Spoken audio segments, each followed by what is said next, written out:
نحمده ونصلي ونسلم على رسوله الكريم أما بعد فأعوذ بالله من الشيطان الرجيم بسم الله الرحمن الرحيم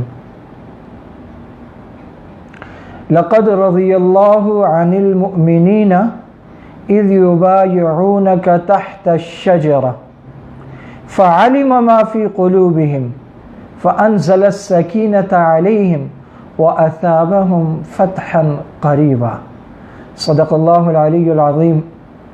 اللہ سبحانہ و تقدس کے فضل و کرم سے آج 20 رمضان المبارک، جبکہ رمضان المبارک کا دوسرا عشرہ اختتام پذیر ہو رہا ہے اور ہم تیسرے عشرے کے نقطۂ آغاز پر ہیں۔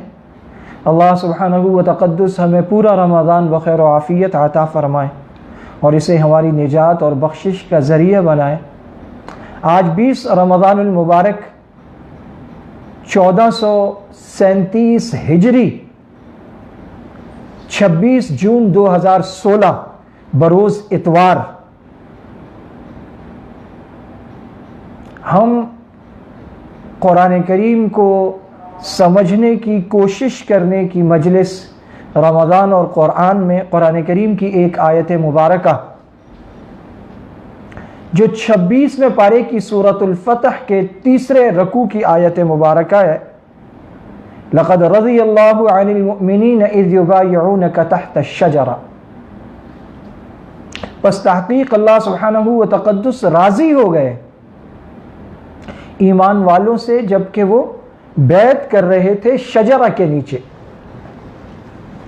یہ بیعت رضوان کا ذکر ہے جس میں آپ صلی اللہ علیہ وسلم نے صحابہ کرام رضوان اللہ علیہم اجمعین سے موت پر بیعت لی کہ سیدنا عثمان غنی ذی النورین رضی اللہ تعالی عنہ جو مکہ مکرمہ گئے تھے اور یہ افواہ پھیل گئی تھی کہ انہیں شہید کر دیا گیا، تو آپ صلی اللہ علیہ وسلم نے صحابہ سے بیعت لی کہ اب ہم عثمان کا بدلہ لیں گے۔ اس بیعت میں 1700 کے قریب صحابہ جو مدینہ سے نکلے تھے، مکہ آئے تھے، عمرے کی نیت سے وہ موجود تھے، سب نے آپ صلی اللہ علیہ وسلم سے بیعت کی۔ تو اللہ تعالیٰ نے قرآن کریم میں کہا کہ اللہ راضی ہو گیا ان سب سے جنہوں نے شجرہ کے نیچے بیعت کی، اور فعلم ما فی قلوبہم، اللہ جانتے ہیں کہ ان کے دلوں میں کیا تھا۔ وانزل السکینۃ علیہم، اللہ تعالیٰ نے ان پر سکینت، اطمینان نازل کیا اور ایک عن قریب آنے والی فتح ان کی منتظر ہے، انہیں عطا کر دی گئی ہے کہ یہی وہ موقع تھا۔ اس سارے کے سارے واقعے میں دیگر صحابہ اکرام کے ساتھ سیدنا علی المرتضیٰ رضی اللہ تعالی عنہ کرم اللہ وجہہ بھی شریک ہے اور آپ کا ایک نمایاں کردار ہے۔ اور پھر جب صلح نامہ لکھا گیا تو حضرت علی رضی اللہ تعالی عنہ اس کے کاتب تھے،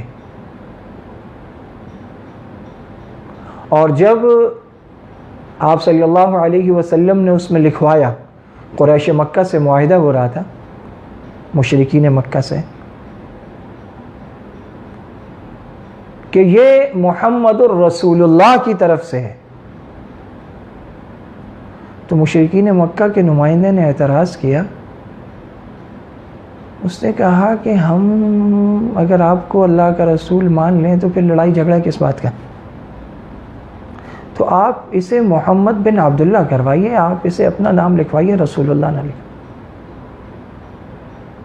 تو آپ صلی اللہ علیہ وسلم نے سیدنا علی کرم اللہ وجہہ سے کہا کہ علی یہ مٹا دو رسول اللہ اور محمد بن عبداللہ کر دو۔ اب ایک طرف آپ صلی اللہ علیہ وسلم کا فرمان ہے اور دوسری طرف حضرت علی کرم اللہ وجہہ یہ دیکھ رہے ہیں کہ یہ کفار کہہ رہے ہیں، ان کے کہنے کی وجہ سے آپ صلی اللہ علیہ وسلم مروتاً کہ معاہدہ صلح آگے بڑھے، آپ یہ کروا رہے ہیں، تو آپ بڑی بے چارگی کے عالم میں آپ صلی اللہ علیہ وسلم کو دیکھ رہے ہیں۔ کہ رسول اللہ مجھ سے نہیں ہو پائے گا، میرے بس کا نہیں. اور آپ صلی اللہ علیہ وسلم حضرت علی کی محبت کو، آپ کے جذبے کو، آپ کے دل کو، آپ کی کیفیت کو، آپ کی نیت کو بھانپ گئے، سمجھ گئے. تو آپ نے حضرت علی سے خود کہا کہ علی مجھے دکھاؤ کہاں ہے. آپ حرف شناس نہیں تھے، امی تھے، آپ پر آسمان سے وحی اترتی تھی. تو آپ نے حضرت علی سے کہا اچھا مجھے بتاؤ رسول اللہ کا لفظ کہاں لکھا. تو حضرت علی رضی اللہ تعالیٰ عنہ نے انگلی رکھ کر بتایا. تو آپ صلی اللہ علیہ وسلم نے اسے خود مٹایا. یہ ہے وہ محبت، وہ بے تابی، وہ بے قراری، وہ والہانہ پن، وہ جذبہ عشق و شوق جس کی شمع ہر لمحہ فیروزہ ہے.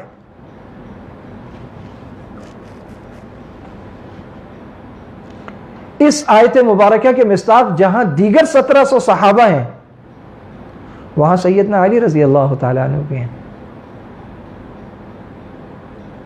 یہ 1700 ہیں اور وہاں بدر میں 313 تھے جنہیں جنت کی بشارت دی گئی اور جنہیں کہا گیا اعملوا ما شئتم، جو چاہے کرتے رہو، تمہاری ساری خطائیں ہم نے معاف کر دیں. حضرت علی رضی اللہ تعالیٰ عنہ ان خوش نصیبوں میں بھی شامل. اور پھر وہ 10 جنہیں عشرہ مبشرہ کہا جاتا ہے، وہ 10 وہ 10 جنہیں مبشرہ بشارت دی گئی، خوشخبری سنائی گئی اسی دنیا میں جنت کی، سیدنا علی رضی اللہ تعالیٰ عنہ ان میں بھی شامل ہیں. اور پھر ان میں بھی باقی 6 سے بہتر ہیں خلفائے اربعہ میں. خلفائے اربعہ میں 4تھے نمبر پر آپ ہیں. سیدنا علی رضی اللہ تعالیٰ عنہ مراتب کے حامل ہیں. سیدنا علی رضی اللہ تعالیٰ عنہ حافظ قرآن ہیں، قاری قرآن ہیں، واعظ خوش الحان ہیں، فصیح اللسان ہیں، شجاع ہیں، زاہد ہیں، صوفی ہیں، قاضی ہیں، معاملہ فہم ہیں، تحقیق کا، تدقیق کا، علم کا ایک جبل ہیں. عبداللہ ابن مسعود رضی اللہ تعالیٰ عنہ کہتے ہیں کہ علی سے زیادہ معاملہ فہم کوئی نہیں ہے. حضرت عبداللہ ابن عباس کہتے ہیں جب بھی سیدنا علی سے کوئی مسئلہ پوچھا ہے اس کا درست جواب پایا ہے. سعید ابن المسیب رحمہ اللہ فرماتے ہیں جو کبار تابعین میں ہیں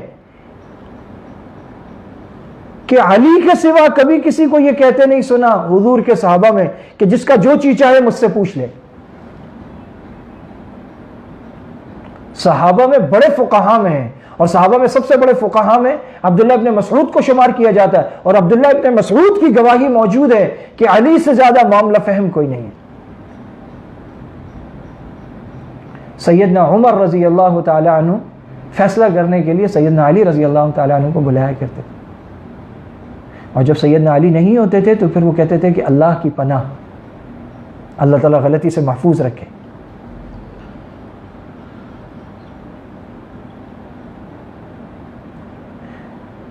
ام المومنین سیدہ عائشہ صدیقہ رضی اللہ تعالی عنہ کا فرمان ہے کہ علی سے زیادہ کوئی متبع سنت نہیں ہے اور سنت کا جاننے والا نہیں ہے.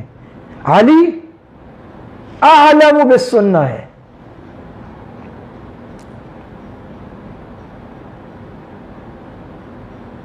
آپ صلی اللہ علیہ وسلم کے ساتھ سب سے پہلی نماز سیدنا علی رضی اللہ تعالیٰ عنہ نے پڑھی.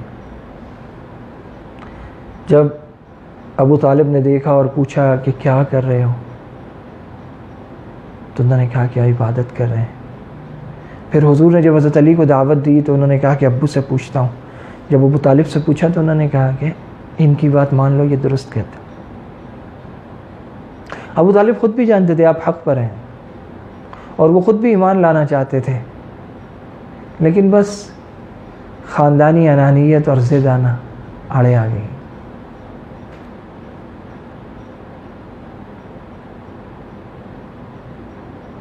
سیدنا علی المرتضیٰ رضی اللہ تعالیٰ عنہ کی والدہ محترمہ فاطمہ بنت اسد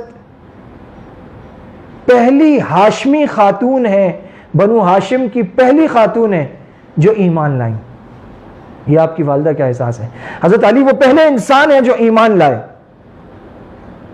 اور بعض نے کہا کہ نہیں، بچوں میں سب سے پہلے آپ ایمان لائیں، مردوں میں سب سے پہلے حضرت ابوبکر، خواتین میں سب سے پہلے سیدہ خدیجہ الکبریٰ رضی اللہ تعالی عنہ، غلاموں میں حضرت زید، اور بچوں میں سیدنا علی المرتضیٰ رضی اللہ تعالی عنہ کرم اللہ وجہہ۔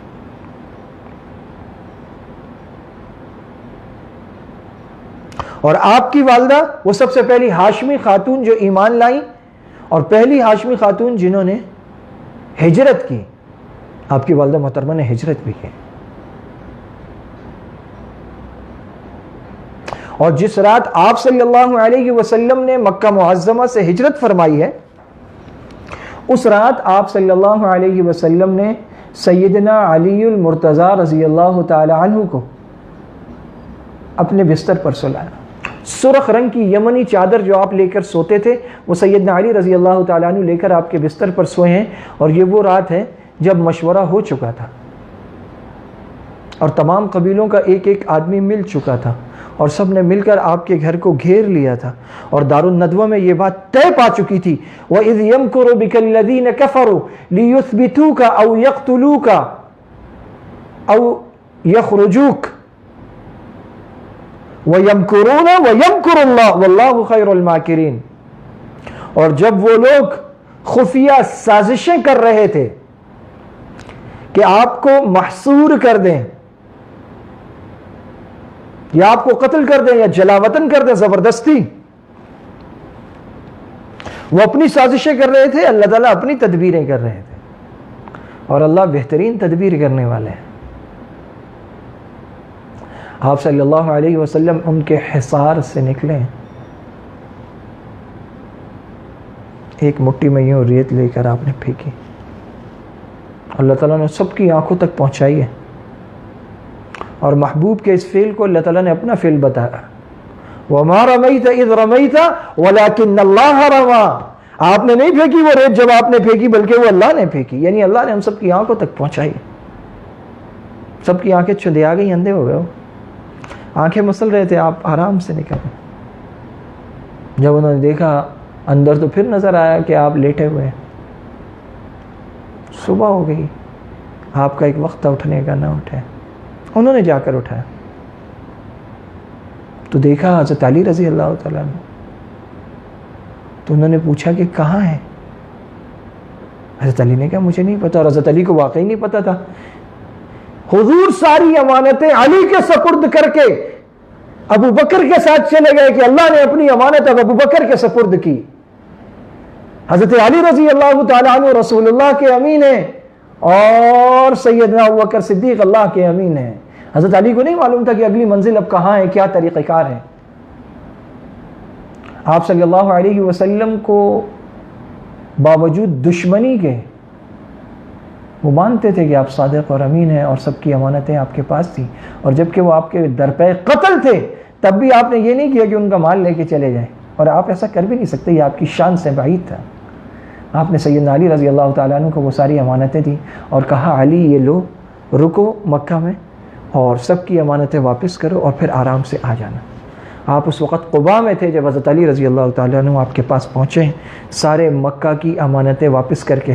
جب آپ مبعوث ہوئے تو حضرت علی رضی اللہ تعالیٰ عنہ کی عمر 9 یا 10 سال تھی، 13 سال بعد آپ نے ہجرت کی، یعنی حضرت علی کی عمر اس وقت صرف 22 یا 23 سال ہے۔ 22 یا 23 سال کے جوان رانا پر امام الانبیاء، خاتم الانبیاء، سید الانبیاء، سرور کائنات محمد رسول اللہ صلی اللہ علیہ وسلم کا یہ اعتماد کہ اپنی ساری کی ساری امانتیں ان کو دیں اور اپنے بستر پر سلایا، اور کہا کہ علی یہ سب کو واپس کرنا، اور پھر تو مانا۔ حضرت علی رضی اللہ تعالی عنہ سلسلہ مواخات میں آپ صلی اللہ علیہ وسلم کے بھائی ہیں، آپ کے چچا زاد بھائی ہیں، اور پھر آپ کے داماد ہیں، اور آپ کے زیر کفالت چہیتے بچے رہے ہیں، گویا آپ کو اولاد کی طرح عزیز ہیں، بیٹوں کی طرح عزیز ہے۔ حضرت علی رضی اللہ تعالیٰ عنہ کی کنیت ابو الحسن ہے، حضرت حسن کے نام سے آپ کنیت کرتے ہیں، لیکن زیادہ مشہور کنیت آپ کی ابو تراب ہے، جب ایک مرتبہ کسی بات پر حضرت علی رضی اللہ تعالیٰ عنہ اپنی زوجہ محترمہ سیدہ فاطمہ الزہرا رضی اللہ تعالیٰ عنہ سے روٹھ گئے، آپ صلی اللہ علیہ وسلم گھر تشریف لائے، سیدہ فاطمہ کا حال احوال پوچھا اور پھر حضرت علی کا پوچھا، تو سیدہ فاطمہ نے بڑے دلسوز لہجے میں کہا کہ یا رسول اللہ کسی بات پر مجھ سے ناراض ہو کے باہر چلے گئے۔ آپ صلی اللہ علیہ وسلم خود سیدنا علی رضی اللہ تعالیٰ عنہ کی تلاش میں نکلے، اور قربان جائیے سیدنا علی المرتضیٰ کرم اللہ وجہہ رضی اللہ تعالیٰ عنہ کہاں ہے؟ مسجد نبوی میں، اور اس کی ریت پر لیٹے ہوئے ہیں، اور آنکھ سی لگ گئی۔ آپ صلی اللہ علیہ وسلم گئے، اٹھایا تو یوں مٹی لگی تھی وہ جھڑ رہی ہے، تو آپ نے اپنے دستے مبارک سے محبت سے مٹی جھاڑی اور کہا قم یا ابا تراب، اے مٹی کے باپ اٹھ۔ تو یہ پیار سے آپ نے انہیں ابو تراب کہا۔ تو حضرت علی کو اپنی یہ کنیت زیادہ پسند تھی، تو جب کوئی آپ کو کہتا تھا یا ابو تراب تو حضرت علی کا چہرہ کھل جاتا تھا، اور اگر کوئی اس کے بعد آپ سے کوئی فرمائش کرتا، کوئی سوال کرتا، آپ اسے پورا کر دیتے تھے۔ ایک ہے سوالی کا سوال اللہ کے نام پر، وہ تو آپ ہر حال میں پورا کرتے تھے۔ ایک ہے کسی کا کوئی اور بھی کام ہوتا وہ ابو تراب کہتا تو آپ بڑے مزے سے ہنسی خوشی خوشی کر دیا۔ آپ کو اپنی یہ کنیت بڑی پسند تھی، یہ رسول اللہ نے محبت سے آپ کو دی۔ سیدنا علی المرتضیٰ رضی اللہ تعالیٰ عنہ ایمان والوں کے دلوں کی ٹھنڈک ہے، آنکھوں کی ٹھنڈک ہے، مومنوں کے دلوں کی ٹھنڈک ہے، آنکھوں کی ٹھنڈک ہے، سر کا تاج ہے۔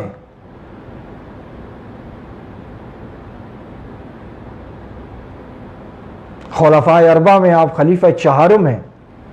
امام احمد فرماتے ہیں سیدنا علی رضی اللہ تعالیٰ عنہ کی فضیلت سے زیادہ کسی کی فضیلت میں آپ صلی اللہ علیہ وسلم کی روایات وارد نہیں ہیں۔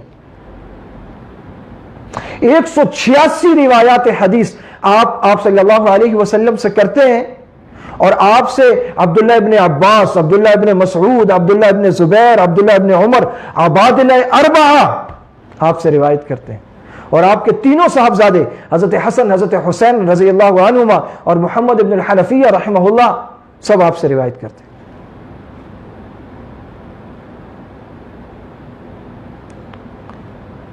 دعا ہے کہ اللہ سبحانہ و تقدس ہمیں سیدنا علی المرتضیٰ رضی اللہ تعالیٰ عنہ کی حقیقی محبت، قلبی محبت اور عملی اتباع نصیب فرمائے۔